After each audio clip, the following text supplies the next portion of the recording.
Dans la région de Soubré, la coopérative modèle, la référence et la mieux structurée selon les statistiques des responsables du Conseil du café et du cacao, c'est ECAMOM, entreprise coopérative des agriculteurs modernes de Miyagi.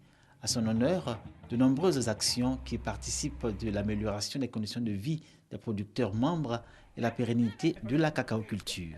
Le Conseil du café cacao, notamment l'État de Côte d'Ivoire, a fixé un prix de 725 francs, prix minimum garanti. Et aujourd'hui, ECAMOM paye son cacao à 750 francs. Sur cette base, déjà, le producteur bénéficie déjà des retombées de la bonne gestion d'ECAMOM. À Kragui, l'une des 9 sections que compte la coopérative ECAMOM, les producteurs membres se sont accordés sur la gestion de la campagne 2012-2013 qui tire à sa fin. 7 000 tonnes de cacao collectées, dont 1 millier certifiés. Un excédent de près de 23 millions et plus de 50 millions de francs CFA distribués aux producteurs comme prime. Le prix de la bonne pratique agricole, observé par la coopérative ECAMOM, forte de 1000 membres. Nous avons construit 3 classes à Kragui.